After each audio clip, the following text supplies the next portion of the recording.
The Colts look to make it 5 in a row this Sunday, but they could have an unexpected assassin in their way. Let's get to it. You are Locked On Colts, your daily Indianapolis Colts podcast. Part of the Locked On Podcast Network, your team every day.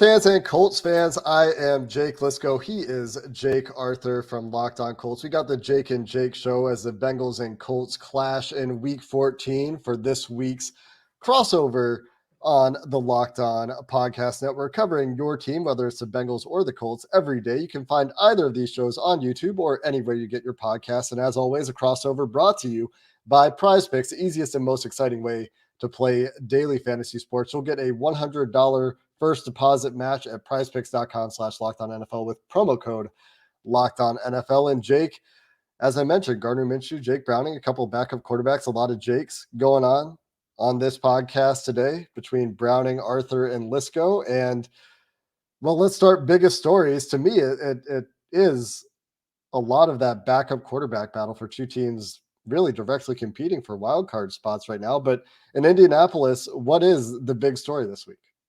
Yeah, show loaded with Jakes is how it ought to be, number one.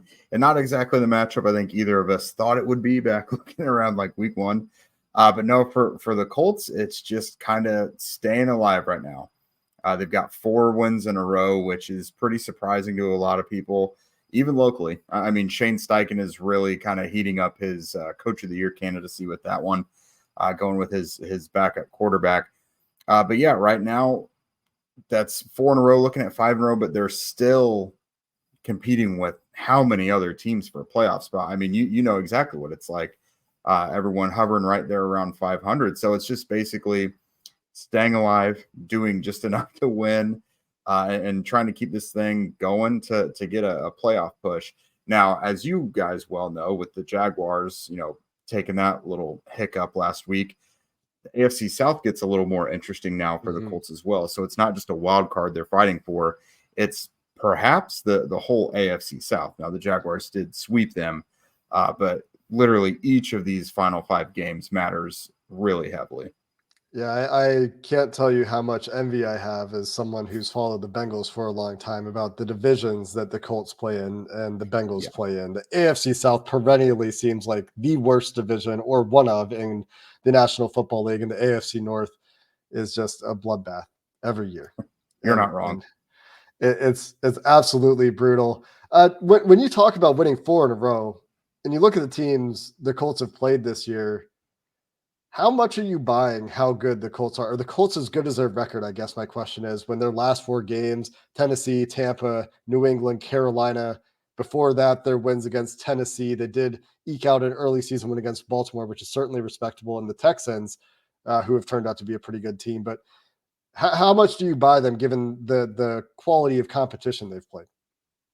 Yeah, I think they are truly an average to slightly above average team. Like, if you're ranking them in the hierarchy of the NFL, it's probably, anywhere 12 to 16, whatever. With so much parity in the league, it's not, you've only got a couple teams that are like way above the rest. But what I am impressed most with this team is there's no smoking gun as to why they win. And, they find new ways to win all the time. They make plays when they need them. Right now, defensively, that's kind of beating the drum at the moment. And of course, with the Patriots and Panthers, those aren't good offenses by any means, but they're second in sacks. They've got 20 takeaways. So they're coming up with really timely plays, and they're really not smothering anyone. Like, they're just finding new ways to win all the time, and they're really competitive. So to me, as far as they don't get too far behind, because their offense just isn't built to come back from a huge, deficit, as long as they don't fall too far behind, they're a really, really competitive team that doesn't really quit. And they just, like I said, they find new ways to just scratch and pull themselves back up. It sounds familiar to Bengals fans, I'm sure, especially on the defensive side of the ball, where the Bengals defense has taken a big step back in many categories this year, but continues to be proactive in terms of creating turnovers, has been a pretty good pass rush unit when they have a lead. In particular, Trey Hendrickson certainly leading the charge there, although DJ Reader will continue to surprise people as a nose tackle in terms of generating push up the middle, even if it doesn't show up in the sack numbers. Meanwhile, they've got a quarterback who I was ready to write off for 4 quarters and 2 drives until he finally seemed to have a light bulb moment and played an AFC Offensive Player of the Week kind of game. And I sat here on the podcast on Monday night after Monday Night Football, and I got my apology letter here that I held up to the camera a couple nights ago and read to Jake Browning because I doubted him and, besmirched his good name. And then he went out there and had the game of his life, playing with great anticipation, great touch, good enough accuracy, not Joe Burrow level by any means. And certainly there are some opportunities when you go back and watch a tape that, he would like to have back. But when you get that level of play from your backup quarterback and you go 32 for 37 and 2 of those passes that weren't completed were dropped, well, you feel pretty good about that. And you add on to that a big scramble for first down that mattered in the game as well. And so if they can continue to get that level of game management for Jake Browning when he can play on time, that is a big story in Cincinnati that will give them hope to make a little bit of a playoff push here. They have a very difficult run of it with coming from behind in that playoff race at 6-6. They will need some help most likely to get there unless they can manage a 5-game winning streak, including a game against the Patrick Mahomes Chiefs. But the big story is, can Jake Browning continue to play at this level? And he showed some signs that this isn't necessarily a one-off, but go back a couple of years to another great backup performance in Cincinnati. Brandon Allen played a fantastic game against the Houston Texans a few years ago and then promptly crashed back down to earth. So the big question is, can Jake Browning do it again? And is he actually a better player than I certainly gave him credit for before Monday Night Football? Yeah, and locally here in Indy, looking from a Bengals perspective, Browning is the huge X factor. He made things enormously interesting on Monday night. I came away really, pleasantly surprised because here we are thinking the Colts have these final 5 games against a bunch of tumultuous quarterback situations. And here comes Browning, getting rid of the ball quickly, getting the ball to his playmakers, moving the chains. And so the Colts are really, I mean, you have to go off of what he just put on tape. You can't, if the Colts can't take him lightly thinking he's just some career backup, even though he has been. They have to face the version that he just put out there Monday night. And so the defense and Gus Bradley and the pass rush and everyone, they're going to have to be on their best. And I think that is something that I'm circling is the Gus Bradley brand of defense, something that the Bengals have been able to run the ball against. And I know you're interested in talking about Grover Stewart and his presence for that Colts run defense. We'll get into some of those biggest matchups that could decide this football game coming up next. This episode of Crossover Colts Bengals is brought to you by LinkedIn. When you're hiring for your small business, you want to have as many top-tier candidates, as many Jakes, ideally, available as possible to interview. And that's why you have to check out LinkedIn Jobs, which has the tools to help you find the right professionals for your team faster and for free. It's not like any other job board. Everyone uses LinkedIn. There's a vast network of more than 1 billion professionals, which makes it the best place to hire. And it's easy when you have access to that many quality candidates. So easy, in fact, that 86% of small businesses get a qualified candidate within 24 hours. LinkedIn Jobs knows that small businesses are wearing so many hats and might not have the time or resources to hire. And that's why they make it so intuitive, quick, and easy. They even just launched a feature that helps you write job descriptions, making the process easier and quicker than ever. Post your job for free at linkedin.com/LockedOnNFL. That's linkedin.com/LockedOnNFL to post your job for free. Terms and conditions apply. Let's talk matchups. I'm circling Gus Bradley from my perspective. The Bengals saw that a couple times a couple years ago when he was with the Raiders. They faced that style of defensive line play a couple times. I'm circling trench matchups as well, but I'm curious to know where you will start, Jake, before we dive into this conversation in earnest. What's the big matchup to you that you're circling on Sunday? Yeah, so I'm just looking at the Colts defensive line as a whole. Like, number one, they get Grover Stewart back from his 6-game PED suspension. They played 6 games with him this year, 6 games without, and it's been a stark difference in run defense. He is, as you guys have one there in DJ Reader. They could be underappreciated, but a good nose tackle is a really good thing to have. When Stewart was there, the Colts had a few of those 6 games under 100 yards rushing allowed. Ever since then, they have allowed easily over 100 in each of the 6 contests. They're averaging over 150 yards given up. Even teams that are normally bad running the ball, the Buccaneers averaged 50 more yards per their average, and they were, I think, ranked dead last. So that's a big one. Joe Mixon, showed some signs of life and did some nice things on Monday night. And I feel like he's always played well against the Colts. So that's definitely not anything I want to take lightly. But especially looking at what Jake Browning did, I think the Colts pass rush, which has been on fire lately, really needs to keep it up. They've had 21 sacks in their last 4 games. They rank second in the league right now with 42. They're on pace to break the Indianapolis era sack record. So they've got to keep it up, and they're getting it. It's not just like one guy who's dominating. They do have 4 guys with over 5 sacks. Samson Ebukam, one of their bigger free agent additions, leads the way with 8. And it looks like the Bengals have at times had a rough go of it, giving up sacks this year. I think just looking at it, everyone except for Alex Kappa has given up at least 4 sacks. So I'm looking at that one in particular. I'm really interested in what the Colts defensive line could do because they have been great lately, but we also saw them kind of sleepwalk through the middle part of the schedule. And I just don't know that is going to be allowed to happen if they want to win on Sunday. Yeah, and I circled that as well. For anybody watching on YouTube, you can see it on our bullets for today's show. I think it's a tough trench matchup in both trenches. I have a lot of respect for the Colts offensive line, but whenever I see DeForest Buckner and a couple of edge guys that are getting after it, Kwity Paye, Dayo Odeyingbo has 10 sacks this year, according to PFF, Samson Ebukam, that you mentioned as well. I mean, there's a deep unit there of pass rushers, and the return of Grover Stewart, who is a guy that when I was looking at trade deadline acquisitions before I realized he was suspended, I was like, man, the Bengals could really use additional depth on the interior defensive line. The Colts are down a quarterback. Like, I don't think they're competing. And lo and behold, here we are several weeks later, and all of that's been blown up. And he was suspended. But that's a player that looked like a piece that would be very valuable for a team. And the Bengals last week getting more involvement from Chase Brown, their fifth round rookie running back from Illinois. And he showed a bit of a different element in the running game, hopefully something they can lean more into. We saw a greater balance than we've ever seen from them on early downs in terms of running and passing, at least this year, 28 runs to 29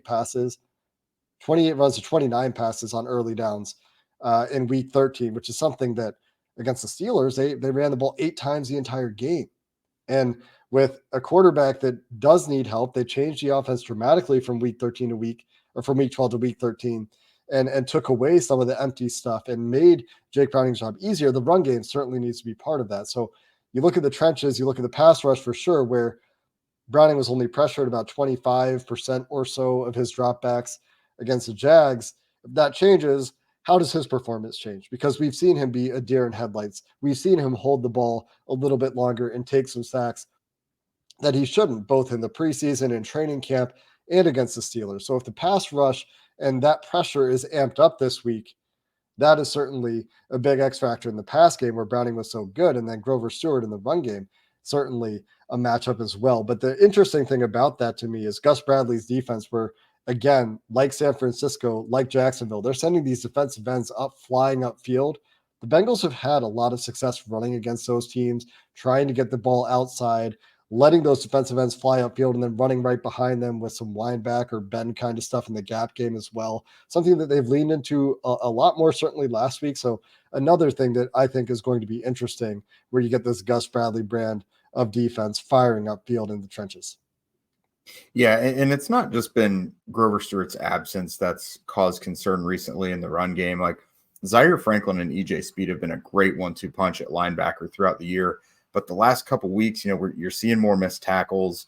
Franklin had dealt with a knee injury just a handful of weeks ago. Don't know if maybe that's still lingering a little bit, but that's something I'm kind of keeping an eye on. Of course, Stewart occupying space and opening up lanes will help, but it's not just him. I'm hoping the linebackers can step up as well. But something else that concerns me about Cincinnati, obviously Jamar Chase. T. Higgins hasn't had the season you would think. Tyler Boyd, always been a big fan of Tyler Boyd. This is a very young secondary for the Colts. They've been playing well lately. Darrell Baker Jr.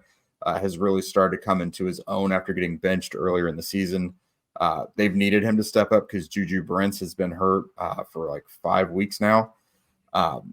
Jalen Jones, a seventh-round rookie, has kind of taken his lumps the last couple weeks, but really has been the most consistent of the Colts' young cornerbacks since the spring.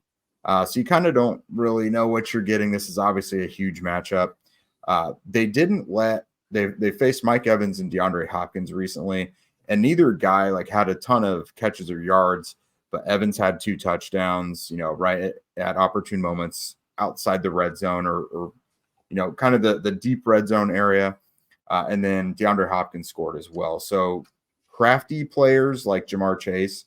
Chase is an elite athlete alone, but he's also a crafty player in my opinion. So I think everyone has to keep an eye on Jamar Chase every week.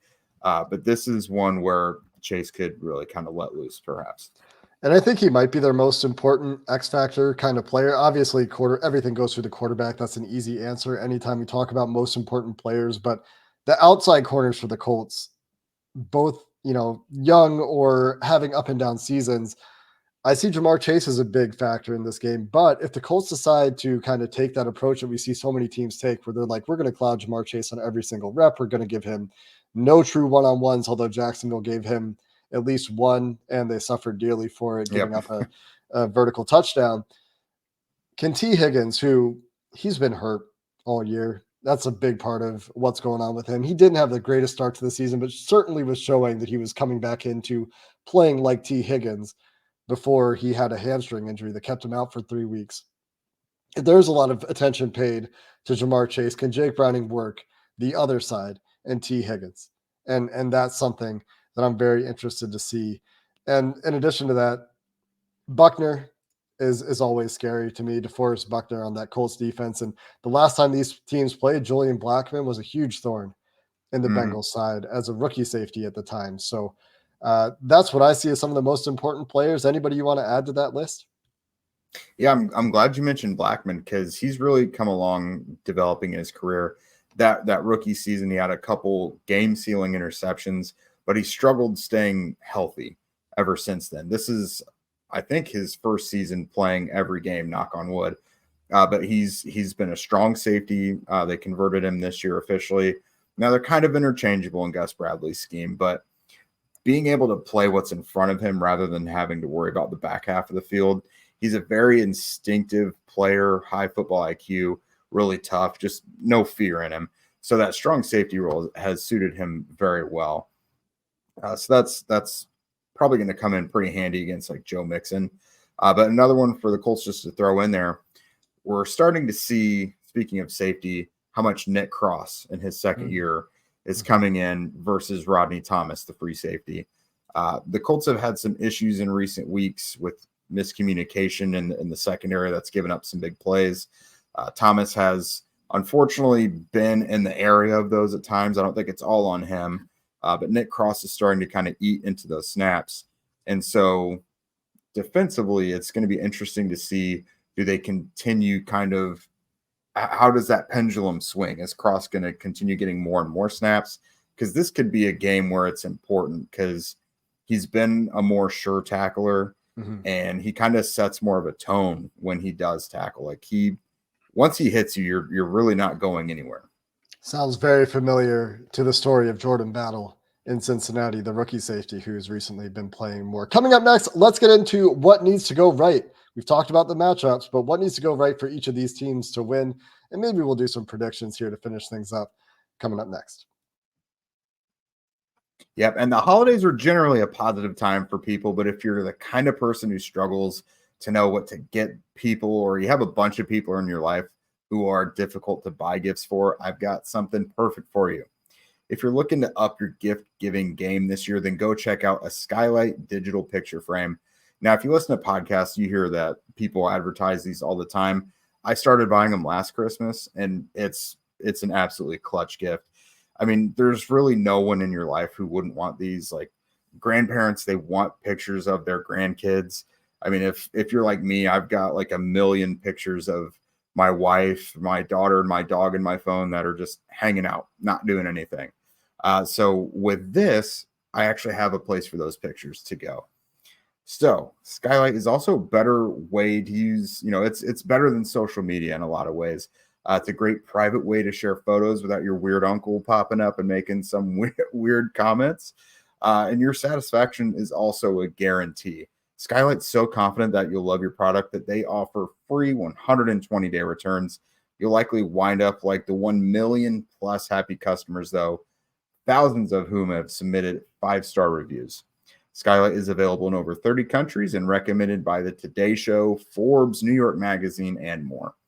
As a special limited time offer for our guests on each show, get $15 off your purchase of a Skylight frame when you go to skylightframe.com/lockedon.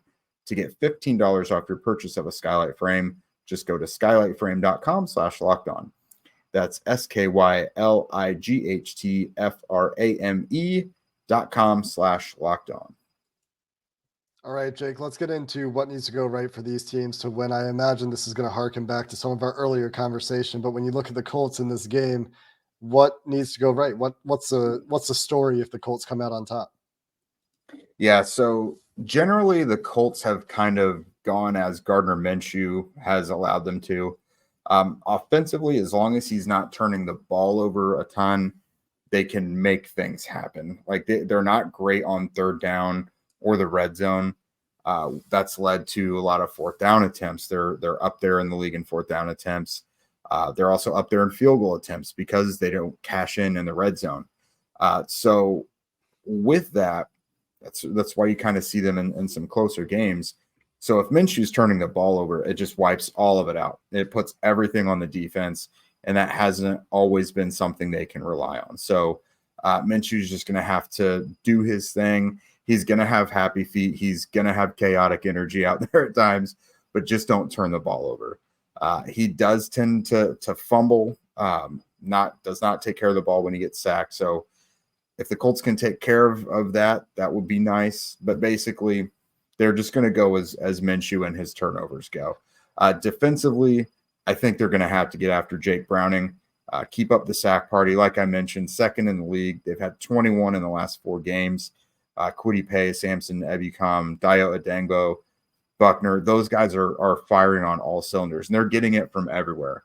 You see the second and third waves of guys getting a half sack, getting a full sack sometimes. So they're getting contributions everywhere, and I think it's going to have to be all hands on deck in this one. Yeah, I see it pretty similarly. Can they get pressure on what I think is a pretty good offensive line? Can they contain the running game? Can they force the Colts to be one-dimensional at all? One of the teams that runs the ball certainly significantly more than the Bengals do, without Jonathan Taylor. That run game still, to me, is something that feels threatening, especially when DJ Reader is off the field. The Bengals' depth on the defensive line, particularly on the interior, is something that teams have gone after consistently. So whether the defense can find a way to, and they haven't been able to all year, contain explosive plays, that's been a problem. It's less of something that I think the Colts present, but every team has done it. I mean, they just gave up a bunch of verticals to Kenny Pickett a couple of weeks ago. So the explosive play element, especially without Cam Taylor-Britt, who's on IR at corner, something that I'm watching every week. But Gardner Minshew under pressure is one of the worst quarterbacks in the NFL. And if they can accomplish that, which I think is easier said than done, then I like the defense in this game. But again, the defense for the Bengals has left something to be desired, especially in recent weeks, ever since they put up a pretty good performance against San Francisco, given they were missing Deebo Samuel and Trent Williams at the time. But since then, I would like to see the defense step up a little bit and give some help to this offense down the stretch. And then on the offensive side of the ball, I mean, I've talked about it several times in this episode, but pressure is the great equalizer, right? If the Colts can get to Browning consistently, can get him to hesitate, and you see that inclination for him to sometimes hold the ball, not play on time, then the mismatches that I think might go in their favor outside with the receivers, with T. Higgins, with Jamar Chase, are going to matter a lot less. And so can the Bengals run it back in the running game, which they seem to find for like the first or second time this season, to a significant effect against the Jaguars, to help protect Jake Browning, continue to run him on boots effectively, continue to use the screen game effectively to keep the Colts defensive pass rush off balance, which on paper to me sounds great against a Gus Bradley team. Those are some big things that if that does happen, I think goes a long way in helping the Bengals win this game. And I don't know about you, Jake. I'm not a big prediction guy. This one seems to be a very tightly projected contest by our friends, the odds makers at FanDuel. But the Bengals home dogs as we record this on Wednesday afternoon. How are you feeling this game's going to go? Yeah, so I'll be honest, the Browning stuff scared me a bit on Monday, and so I'm gonna give the Bengals offense some more credit. I do think the Colts win this one narrowly. I think it'll be an exciting game. I have them winning 27-24. I'm glad you mentioned the vertical game. It's something the Colts they're trying to get going. They got Alec Pierce, who is their vertical threat. He had a 36-yard touchdown last week. He had a 55-yard reception in overtime last week that helped set up the game-winning touchdown. So they're trying, and it sounds like this Bengals secondary might be a good opponent to try and keep it rolling. So I do think it'll be an exciting game. I think the Colts hold on and narrowly 27-24. Could be a final team with the ball wins it type of thing. Could be. I could see it being very similar to the Jacksonville game in a lot of ways. Just AFC South teams, that there tend to be some similarities for teams that are clustered. Obviously, a big difference at quarterback between the two teams, but I think that if you checked, so I checked FanDuel yesterday as I was preparing for a podcast, and they straight up removed the Bengals win total for the year. They had it set, and then Jake Browning goes out there and upsets the Jacksonville Jaguars, 10-point dogs. Maybe more. It changed throughout the week. I think it started at 9.5. And then they were very unsure. And that's kind of where I am. I'm very unsure about what version of Jake Browning we're going to get the rest of the way. But if the offensive line can play as well as it did last week, and I think that the defensive line that Indianapolis throws at you is deeper and more diversely threatening than what the Bengals saw against Jacksonville last week, where it's kind of Josh Allen and some guys. And meanwhile, you got a whole bunch of guys to go in a very deep unit for Indy. So I am concerned with that matchup, but big barometer game for the rest of the year, right? Because the Bengals are going to have games like this against the Colts, the Vikings, the Steelers with a better defense, and the Browns with a better defense, I think, than the two teams before those, but with backup quarterbacks, where it could be backup quarterback battles down the stretch. And if the Bengals want to sneak into that wild card, they might need a close one here. I do like them more at home. I do like them more as home dogs, but they did just lose to the Steelers as home dogs, and the Steelers similarly present a pretty ferocious front. But if Jake Browning can get to more of the stuff he likes, a totally ditched empty, for example, should be a much closer game. And for more on this game, we will have you covered on Locked On Bengals, where James and I will have you tomorrow. And Jake, you've got a co-host as well on Locked On Colts. Yep. Zach Hicks and I will have you guys covered before the game as well and right after. So we've got another game preview on both shows. So if you want both perspectives, you can check out both of those. And that's going to do it for this crossover Thursday. Thanks for listening on the Locked On Podcast Network.